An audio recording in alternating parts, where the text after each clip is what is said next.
ये क्लास होगा हमारा आज अध्याय 1 होगा और हम लोग आज से एक नया सीरीज़ स्टार्ट करने वाले हैं जिसका नाम है सत्ता की साझेदारी। तो सत्ता की साझेदारी क्लास 10th एनसीईआरटी का ये सीरीज़ है। जैसा कि मैंने बताया था कि मैं बहुत जल्द सारे एनसीईआरटीज़ को कवर करूँगा और यहाँ पे हमारा कवर किया जा रहा है एनसीईआरटी। एनसीईआरटी और एससीईआरटी बहुत ही एक-दूसरे से रिलेटेड है, तो ज़्यादा आगे पीछे नहीं होगा बट स्टिल यहाँ से क्वेश्चन ज़्यादा बनते हैं, इसलिए हम लोग उसको आज कवर कर रहे हैं। तो चलिए सबसे पहले हम लोग समझते हैं कि सत्ता की साझेदारी होती क्या है। जैसा कि हम बात करें सत्ता की साझेदारी की, तो मैं देखता हूँ और इसको मैं आपको समझाने की कोशिश करता हूँ कि इससे क्या-क्या क्वेश्चंस बन सकते हैं और ये क्या-क्या इम्पोर्टेंट इसके फैक्ट्स हैं। तो सबसे पहले बात करें सत्ता की साझेदारी की, तो यहाँ पे डेफिनेशन दिया गया है, एक ऐसी शासन व्यवस्था है जिसमें समाज के प्रत्येक समूह समुदायों की भागीदारी होती है, ठीक है?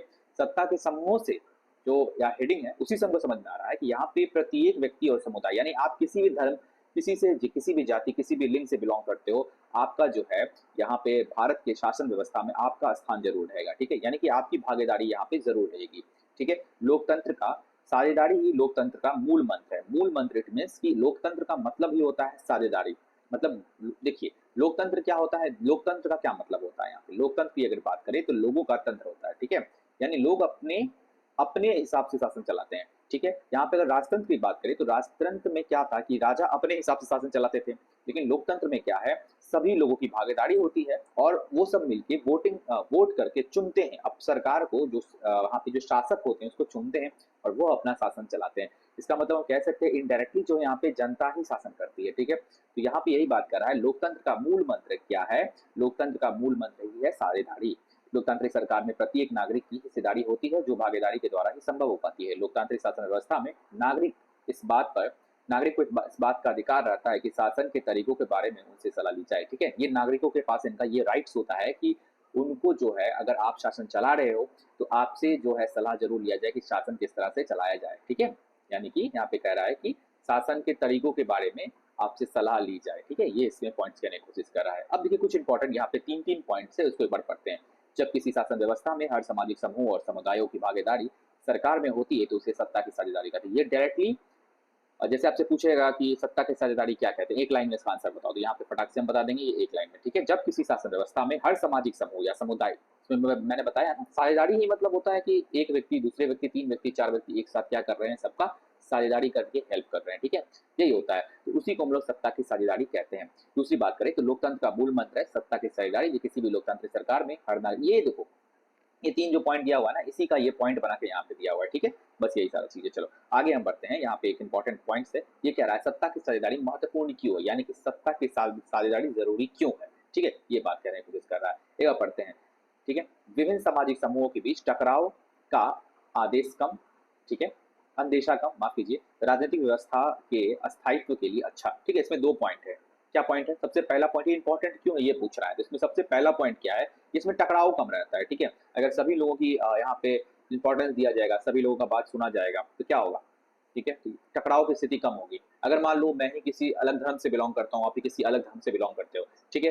अगर आपके ही धर्म की सरकार है और सिर्फ़ आपका ही बात सुन रहा है, तो वो जो अनदर धर्म के जो लोग होंगे, उनके मन में तो होगा ना, एक इन्फीरियॉरिटी वाली भावना आ जाएगी कि ये मेरे साथ पार्शियलिटी कर रहे हैं, इस टाइप से चीज़ कर रहे हैं, तो मन में एक द्वेष की भावना आएगी, ठीक है? यही कह रहा है कि ये टकराव की स्थिति जो है बहुत कम यहाँ पे कम देखने को मिलती है। दूसरा पॉइंट क्या है? अस्थायित्व के लिए अच्छा, ठीक है? यहाँ पे क्या है, राजनीतिक व्यवस्था का स्थायित्व। अगर राजनीतिक व्यवस्था का स्थायित्व मतलब क्या हुआ? स्थायित्व मतलब हुआ एक सरकार का कुछ समय 5 साल तक, 10 साल तक, एक अच्छा टाइम तक अस्थायित्व, मतलब वो फिक्स सरकार रहती है। ऐसा नहीं कि तुरंत बने और लड़ाई झगड़ा, मान लो दंगा फसाद हो गया, सरकार उखाड़ के फेंक के तीसरा सरकार यहाँ पे आ गया।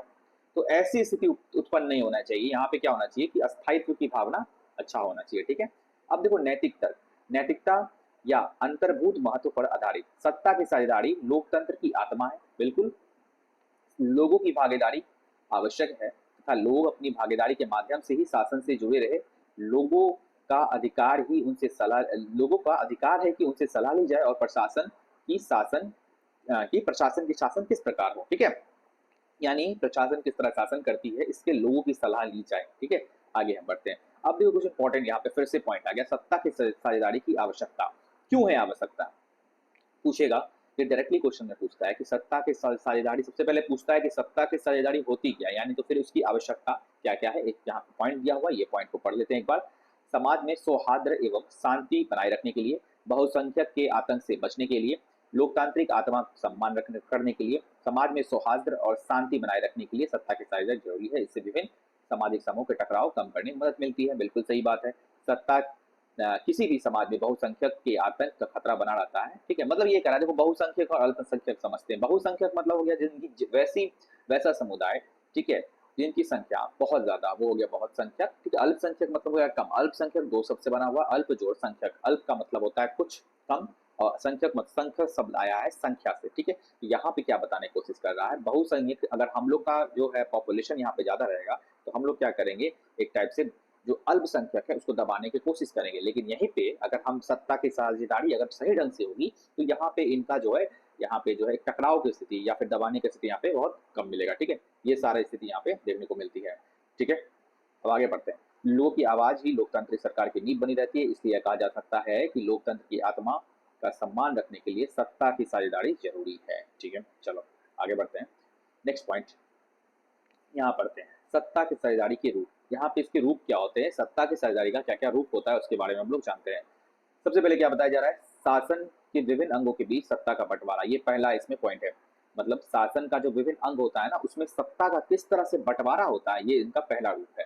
ठीक है, अब देखो यहाँ पे क्या कह रहा है, सत्ता के विभिन्न अंग है जैसे विधायिका, कार्यपालिका और न्यायपालिका। तीन चीज के बारे में समझाते हैं, एक है विधायिका, विधायिका और एक है कार्यपालिका, एक है न्यायपालिका। ठीक है, विधायिका जो नियम कानून बनाती है, कार्यपालिका जो नियम कानून बनाया गया उसको किस तरह से लागू किया जाए, ये हो कार्यपालिका काम। और न्यायपालिका क्या करती है, अगर इस नियम कानून न्याय करने में किसी के साथ अन्याय हुई तो उनको न्याय देने का कार्य क्या करती है, न्यायपालिका करती है। ये तीन मेनली यहाँ पे जो है तीन अंग रहते हैं। ठीक है, शासन के, ये शासन जो भारत में चल रहा है ना, इन्हीं तीन अंगों पे आधारित। ठीक है, और इसको हम लोग संसद का पार्ट्स भी कहते हैं कि विधायिका, कार्यपालिका और न्यायपालिका। ठीक है, आगे बढ़ते हैं। इन अंगों के बीच सत्ता के बंटवारे से ये अंग एक ही अंतर पर रहकर अपनी शक्तियों का क्या करते हैं, प्रयोग करते हैं। इस तरह के बंटवारे को सत्ता का क्षैतिज बंटवारा कहते हैं। ठीक है, एक इनका क्षैतिज बंटवारा होता है। ठीक है, मतलब क्या हुआ, क्षैतिज मतलब हो गया यहाँ पे, यहाँ पे है, यहाँ पे है, यहाँ पे है। ठीक है, या इस तरह कार्यपालिका, न्यायपालिका, विधायिका, यहाँ तीन शक्ति है। ठीक है, तो इनका क्या है, इनका जो शक्ति को है यहाँ पे बंटवारित कर दिया गया और इन्हीं को हम विकेंद्रीकरण कहते हैं, जिसको हम लोग डिसेंट्रलाइजेशन ऑफ पावर भी कहते हैं। ठीक है, शक्तियों का आपको यहाँ पे बंटवारा भी कहते हैं, यहाँ पे पृथक्करण भी कहते हैं। ठीक है, अगर हम यहाँ पे बात करें, एक अंग के पास असीमित शक्तियां नहीं रहती, इसमें सभी शक्तियों के बीच शक्तियों का संतुलन बना रहता है। ठीक है, ऐसा नहीं है कि अगर कार्यपालिका चाहे तो अपने हिसाब से काम करा ले। मान लो प्रधानमंत्री भी अगर गलत करेंगे ना भारत देश में, खासकर लोकतांत्रिक देश में, तो उन पर मुकदमा चल सकता है। ये पहली बात। दूसरी बात, न्यायपालिका भी कुछ नहीं कर सकता, न्यायपालिका भी हावी नहीं हो सकता है। मतलब हम शक्ति को क्या कर रहे हैं, सबको बांट दे रहे हैं कि भैया आपके पास इतना पावर है, तुम्हारे पास इतना पावर है और तुम्हारे पास इतना पावर है। ठीक है, इन शक्तियों के जो डिवीजन ऑफ पावर यहाँ पे देखने को मिलती है। और इसको करें हॉरिजेंटल पावर को क्या कर रहे हैं, विभाजित कर रहे हैं कि कोई एक आदमी यहाँ पावरफुल नहीं रह पाए। ठीक है, किसी एक आदमी के पास पावर नहीं रहे, सबकी शक्तियों क्या करें हम लोग यहाँ पे बांट दिए हैं। ठीक है, इनका पावर इनके पास, इनके पावर इनके पास, इनका पावर इनके पास। ठीक है, यहाँ पे हमको हॉरिजेंटल जो पावर है यहाँ पे डिवीजन देखने को मिलता है। ठीक है, आगे बात करें, सत्ता के उपयोग का अधिकार कार्यपालिका के पास होता है, लेकिन कार्यपालिका संसद के अधीन होती है। संसद के पास कानून बनाने का अधिकार होता है, लेकिन संसद को जनता को जवाब देना होता है। न्यायपालिका स्वतंत्र रहती है, न्यायपालिका यह देखता है कि विधायिका कार्यपालिका इस सभी नियम का सही ढंग से पालन करे। यही सारा चीज है, यही सारा चीज कहने की कोशिश कर रहा है कि सभी का अपना अपना कार्य है, मेनली यही कहने का यहाँ पे कोशिश कर रहा है। अब देखो यहाँ पे क्या कर रहा है, विभिन्न स्तरों पर जो है सत्ता का बंटवारा क्या होता है, जो आप पूछ रहा है, यहाँ बता रहा है विभिन्न स्तरों पर, यानी एक स्तर पे पूछ रहा है कि सत्ता का बंटवारा कैसे कैसे होता है। ये जो सत्ता सबको मिला तो इनका कैसे डिवीजन है, इनके बारे में हम लोग देखते हैं। भारत एक विशाल देश है, इतने बड़े देश में सरकार चलाने के लिए सत्ता का विकेंद्रीकरण, यहाँ पे आ गया ना विकेंद्रीकरण, इसी को हम लोग क्या कहते हैं, डिसेंट्रलाइजेशन कहते हैं।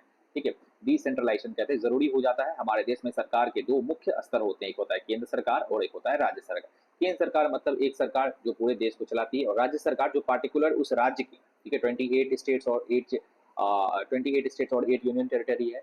और उसमें कहा दिया तो एक जैसे नरेंद्र मोदी है, तो ये पूरे भारत का जो है सरकार को, पूरे भारत की सरकार यहाँ पे रन कर रही है। और जैसे कि अभी चुनाव होने वाला है तो बिहार में अलग जैसे पार्टी की सरकार बन गई, तो वो तो अलग सरकार है, यानी कि एक केंद्र सरकार होती है और एक राज्य सरकार होती है। ठीक है, पूरे राष्ट्र को, पूरे देश को चलाने के लिए। ठीक है, ठीक है, चलो। राष्ट्र की जिम्मेदारी केंद्र सरकार पे होती है तथा गणराज्य की विभिन्न इकाइयों की जिम्मेदारी राज्य सरकार की होती है। दोनों के अधिकार क्षेत्र में अलग अलग विषय होते हैं, कुछ विषय साझा लिस्ट में होते हैं। ठीक है, इसमें कह रहा है देखो तीन टाइप का लिस्ट होता है। ठीक है, एक होता है सेंट्रल लिस्ट, एक होता है कॉन्करेंट लिस्ट, एक होता है स्टेट लिस्ट। ठीक है, यानी बात करें तो एक होता है केंद्र सरकार का लिस्ट, एक होता है राज्य सरकार का लिस्ट, और एक होता है जो दोनों में से नहीं आया वो हो गया साझा लिस्ट यानी बीच का लिस्ट। ठीक है, यानी दोनों में से जो किसी का, जैसे कि शिक्षा मान लो, तो शिक्षा मान लो केंद्र सरकार उस पर नियम बनाएगी या राज्य सरकार बनाएगी, और ऐसा पार्ट आ गया कि दोनों में से कोई उसमें नियम नहीं बना सकता है, तो उसको केंद्र सरकार कॉन्करेंट लिस्ट यानी कि जो एक और लिस्ट बनाया गया उसमें वो डाल दिया जाता है। मतलब उतना नहीं समझना है बस, वो तो अलग चीज़ है, ऑस्ट्रेलिया से लिया गया है, 7वीं अनुसूची में है, वो अलग चीज़ है, उसको नहीं जानना। बस इतना समझो, यहाँ पे 2 सरकार होती है, एक हो गया केंद्र सरकार और एक हो गया राज्य सरकार। इन दोनों के बीच क्या है, शक्तियों का बँटवारा है, ठीक है? कुछ पावर का डिवीज़न जो है, केंद्र सरकार जो है कुछ अपने पास पावर रखती है, कुछ राज्य सरकार। यानी पूरे भारत राष्ट्र को चला रहा है तो वो केंद्र सरकार चला रही है। अगर हम बात करें किसी स्पेसिफिक राज्य की, तो उसका राज्य सरकार के पास पावर होता है, उसको राज्य सरकार अपने हिसाब से चलाती है, ठीक है? विभिन्न प्रकार के दबाव समूह के बीच सत्ता का बँटवारा कैसे है, ठीक है? अब देखो, राजनीतिक पार्टियों के बीच सत्ता का बंटवारा सबसे बड़ी राजनीतिक पार्टी या सबसे बड़े राजनीतिक गठबंधन को सरकार बनाने का मौका मिलता है। यानी कि जो वोट में जीते हैं, यानी कि यहाँ पे मान लो अभी देखो इलेक्शन है बिहार में, तो मान लो यहाँ पे इलेक्शन हो रहा है, तो इलेक्शन में क्या है, जो सबसे बड़ी राजनीतिक पार्टी रहेगी, जिनको सबसे अधिक वोट मिलेगा, सबसे अधिक जिनको वोट मिलेगा, उनका क्या है, उनको जो है सरकार बनाने के लिए आमंत्रित किया जाएगा कि आइए आप सरकार बनाइए और आप ही की सरकार चलेगी, क्योंकि आपको जनता ने चुना है। ठीक है, इसके बाद जो पार्टियां बच जाती है उसे विपक्ष का नेता बनाया जाता है, और ठीक है, उसके बाद जो हार गया सब क्या बनते हैं, विपक्ष का नेता बनते हैं, और ये क्या बनते हैं, पक्ष का नेता बनते हैं। और पक्ष का नेता क्या करती है, उसको चलाती है, उस राज्य को चलाती है या पूरे केंद्र सरकार को चलाती है। ठीक है, यही सारी चीजों को यहाँ बारे में यहाँ बताया जा रहा है। ठीक है, चलो अब देखो यहाँ पे कुछ पॉइंट्स कह रहा है, सत्ता के साझेदारी का क्या क्या यहाँ पे लाभ है। ठीक है, लाभ की बात करें तो लोकतंत्र का मूल मंत्र है, बार बार ये पॉइंट आएगा, ये हमारा क्या है, की पॉइंट है। ठीक है, ये हमेशा देखो लोकतंत्र का मूल मंत्र, ये हमारा की पॉइंट्स आएगा। लोकतंत्र, सत्ता के साझेदारी को लोकतंत्र का मूल मंत्र कहा जाता है, जिसके बिना प्रजातंत्र की कल्पना ही नहीं की जा सकती है। अगर अगर सत्ता की साझेदारी नहीं होगी तो यहाँ पे प्रजातंत्र नहीं रहेगा। ठीक है, ये क्या होगा, राजतंत्र हो जाएगा। जब देश में सभी लोगों को देश की प्रशासनिक व्यवस्था में भागीदारी बनाया जाता है, तो देश और भी मजबूत होता है। जब बिना किसी भेदभाव के सभी जातियों के हितों को ध्यान में रखा जाता है और उनके भावनाओं का आदर किया जाता है, तो किसी भी प्रकार के संघर्ष की संभावना समाप्त हो जाती है और देश की प्रगति पथ पर अग्रसर होता है। यानी कह रहा है कि देखो, सत्ता के साझेदारी में क्या होता है, एक तो सत्ता के साझेदारी में सबसे मतलब सबका ध्यान रखा जाता है, चाहे आप किसी धर्म, किसी भी लिंग के हो, आपको ध्यान दिया जाएगा, आप आपका सम्मान किया जाएगा। ठीक है, और क्योंकि यही लोकतंत्र का क्या है, मूल मंत्र है। ठीक है, सत्ता के साझेदारी अपना के विभिन्न समूहों के बीच आपसी टकराव तथा गृह युद्ध की संभावना को समाप्त किया जा सकता है।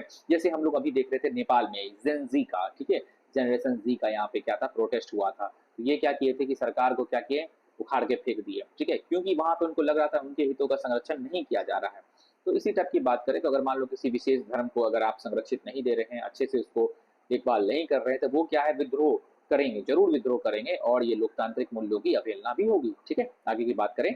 अब देखो यहाँ पे हमारा बहुत सारा पॉइंट्स है, जैसे बेल्जियम की समाज की जातीय बनावट, बहुत सारा यहाँ पे हमको पॉइंट देखने को मिलता है। इसको हम लोग क्या करेंगे, इसको हम लोग कल डिस्कस करेंगे। बस आज हम लोग क्या किए डिस्कस, एक बार इसको हमको रिवाइज कर लेते हैं। ठीक है, एक बार इसको हम रिवाइज करते हैं और इसको हम देखते हैं। सबसे पहले हम लोग क्या जाने, सत्ता की साझेदारी होती क्या है। ठीक है, उसका डेफिनेशन जाने, फिर सत्ता की साझेदारी क्यों जरूरी है। ठीक है, उसके बाद हम लोग डिसेंट्रलाइजेशन यानी विकेंद्रीकरण के बारे में समझे, जिसको हम लोग कार्यपालिका, न्यायपालिका, कार्य सबका अलग अलग है। उसके बाद हम लोग क्या किए, इसके लाभ के बारे में समझे, और यहाँ पे जो है इनके क्या क्या पॉइंट्स हो सकते हैं उसको देखिए। अब देखो क्या है कि बेल्जियम की जातीय बनावट क्या थी, श्रीलंका में क्या हुआ था, इन सब चीजों के बारे में हम लोग कल एक नेक्स्ट वीडियो में जानेंगे। तो अगर वीडियो सही लग रहा है, नेक्स्ट वीडियो चाहिए, तो यहाँ पे लाइक कर दो, नोटिफिकेशन का यहाँ पे बटन पुल कर दो, पुश कर दो, और उसके बाद इस चैनल को आप शेयर भी अपने दोस्तों के साथ कर दो। बहुत बहुत धन्यवाद वीडियो देखने के लिए।